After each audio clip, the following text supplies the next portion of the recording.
ज़हीर साहब, ये जो बजट सामने आने वाला है, क्या अवाम दोस्त होगा या अवाम पर बम करने वाला है? देखिए, बात तो एक तो ये कि अवाम दोस्त होना तो इसका काबिल फ़हमी नहीं है, इट्स नॉट प्रैक्टिकली पॉसिबल, क्योंकि जो फाइनेंशियल फिस्कल कंस्ट्रेंट हैं हमारे, वो पिछले 15-20 साल से इस तरह डेवलप हो रहे हैं कि उनकी एप्लीकेशन ही नहीं हो पा रही। और बजट जो है ना जी, उस पर बहुत ज़्यादा जो शोर व गौगा मचाया जाता है, उसके लिए बात बड़ी वाज़ेह है कि वो एक प्रीएम्प्टिव डॉक्यूमेंट होता है। आप प्रीएम्प्ट करते हैं कि अगले साल में क्या हासिल होंगे, क्या आपकी टैक्स कलेक्शंस होंगी, क्या आपकी जो है वो इंपोर्ट्स जो होंगी, क्या एक्सपोर्ट्स होंगी। लेकिन हमें हर बार जो होता है वो ये एक डेफिसिट बजट आता है, और तमाम वो अहदाफ, जिस तरह भी अजीम भी आपको बता रहे थे कि मोस्ट ऑफ दी अवेलेबल जो हमारे पास फिगर्स हैं, उसमें तमाम अहदाफ जो हैं वो पूरे नहीं किए जा सकते। तो अब जब पूरे ही नहीं किए जाएंगे तो उन महासिल से जो रकम इकट्ठी होगी, तो जहाँ वो इम्पैक्ट उसको लगाने की बात आनी है, उन पर भी सीधा डेफिसिट होगा। तो ये एक मेरे ख्याल में एक ढकोसला सा होता है गरीबों के लिए, लोगों के लिए। बात तो फिर वो ये कि बात तो सच है, मगर बात है रुसवाई की। बात सिर्फ ये है कि देखें, आपकी खर्चे जो है ना जी, जब तक आप उन पर नज़र नहीं डालेंगे, जब तक आप उन तललों को जो हुक्मरान करते हैं, एक वजीर अगर 10-10 करोड़ रुपए का पड़ रहा है महीने का, तो भाई एक भूखे मुल्क में ये पॉसिबल नहीं है। प्रैक्टिकलिटीज को कम करें और अपने वज़रा की तादाद को कम करें। 2.5 करोड़ तो जो है वो रुपया तकरीबन एक MP पर 4-6 माह में खर्च हो जाता है महीने पे, और पता लगता है कि जी हर सेशन पे करोड़ों रुपया खर्च हो गया, आउटपुट इज जीरो। कोई वहाँ पे ऐसी लेजिस्लेशन नहीं होती जिसका फायदा हमको पहुंचे। तो बात यह है कि चीज़ों को, वो कहते हैं ना, the fish rots from the head. तो जब वो काम शुरू हो जाए तो फिर वो रुकता नहीं है, और रुक रहा नहीं। IMF ने अगर सारे फैसले करने हैं तो do we have choice sir? नहीं, we don't have any choice. We can not think of a choice in our life, because हमने किया कुछ नहीं है ना यार। हमने पिछले 75 बरस में जो अपने रिसीवेबल्स थे उनकी क्वांटिटी इतनी कम कर दी है, और हमने जो टैक्स पेयर्स के साथ जुल्म किया है, यानी कि अब देखें ना, सारा टैक्स तो दे रहे हैं आप लोग, तनख्वाहदार तबका।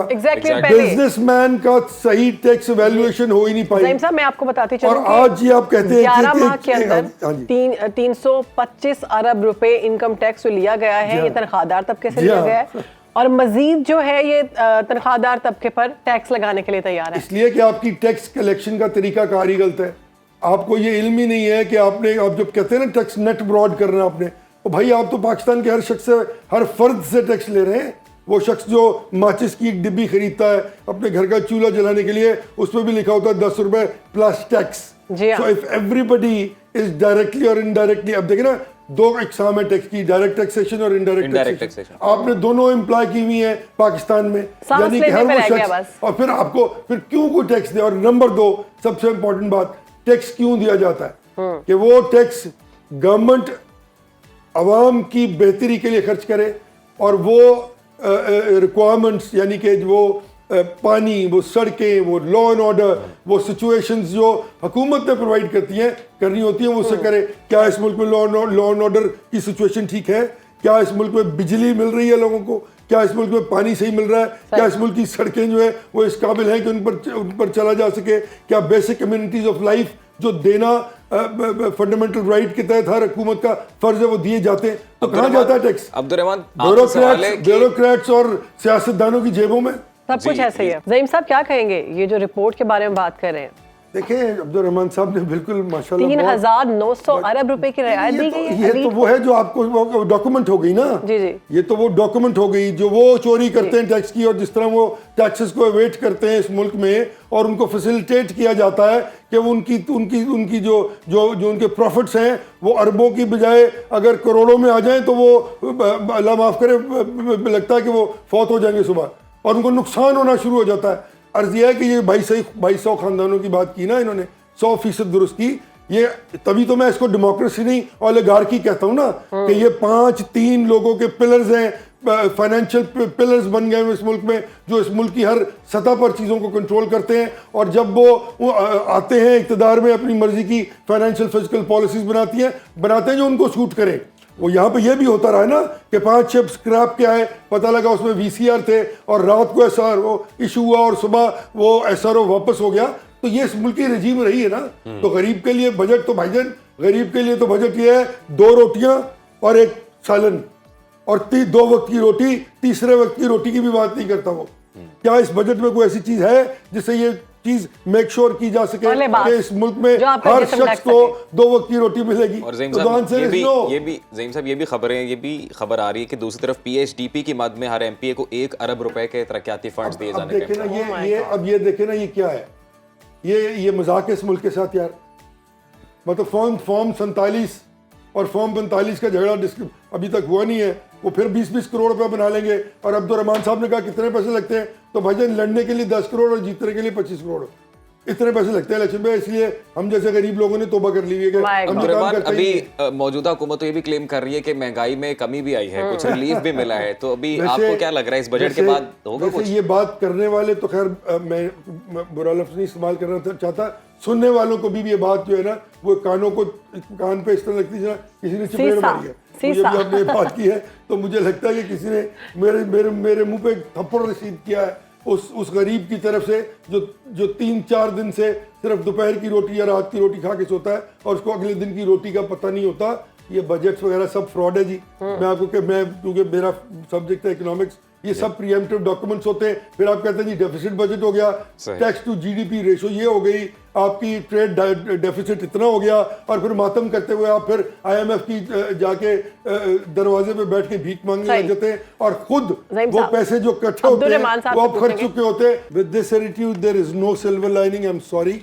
जिस तरह आपने एग्रीकल्चर सेक्टर की बात की अब्दुर्रहमान साहब ने, देखे आप एग्रो बेस्ड इकोनॉमी है, आपको तमाम तर अपने वसाइल जो है वो उस तरफ लेके जाने। और जो दुनिया की असेसमेंट है इस वक्त कि next 10 years down the road वो मुल्क जहाँ एग्रीकल्चर फ्लरिश कर रहा होगा और एग्रीकल्चरली वायबल इकोनॉमीज होंगी, एग्रो बेस्ड इकोनॉमी होंगी, वो ही सस्टेन कर पाएंगी। आप लार्ज स्केल मैन्युफैक्चरिंग की तरफ भागते हैं वहाँ, क्योंकि आपको इल्म है कि आपके दोस्त बैठे हुए हैं जिनकी बड़ी बड़ी फैक्ट्रियाँ हैं, जिनको बहुत बहुत बड़े प्रॉफिट्स होते हैं और वो प्रॉफिट्स बाहर चले जाते हैं। पाकिस्तान आज 48 रुपए हर गरीब आदमी गवर्नमेंट लेवीज के मद में दे रहा है पेट्रोल में। सिर्फ अगर आप में टैक्स कलेक्शन की सही ताकत हो तो आप इनडायरेक्ट टैक्सेशन ना लेना। तो अगर 48 रुपए एक बेचारा मोटरसाइकिल वाला जिसने पूरे दिन में 1 लीटर पेट्रोल इस्तेमाल कर रहा है वो भी दे रहा है, और एक S500 वाला जिसकी गाड़ी की कीमत 12 करोड़ रुपया है वो भी 48 रुपए ही दे रहा है। तो भाई फिर मुझे बताए ना ये किस तरह की इकोनॉमी है, ये कौन सी इकोनॉमिक्स बता रहे हैं? एक मेरा सवाल ले खबरें ये भी आ रही है कि आइंदा माली साल के लिए टैक्स जमा करने का जो हदफ है वो बढ़ाकर 9,200 अरब रुपए रखा जाने लगा है। तो ये कैसे पूरा होगा? नहीं होगा, बिल्कुल ये रियलिस्टिक होना चाहिए। ओवर एम्बिशियस आप टारगेट सेट कर लेते हैं और फिर बाद में आप अपना समूह लेके आ जाते हैं और हर 4 महीने बाद आप एक नया टैक्स जो है वो इम्प्लीकेट कर देते हैं सिस्टम में, ताकि आप अपने अहदाफ पूरे कर लें। फिर भी वो अहदाफ जो है आप देख लें, आज तक पाकिस्तान की तारीख में कभी ये जितने ब्यूरोक्रेट्स बैठे हुए हैं मुझे बता दें ये किस दिन एक भी हदफ जो है वो पूरा हुआ है टैक्स कलेक्शन का।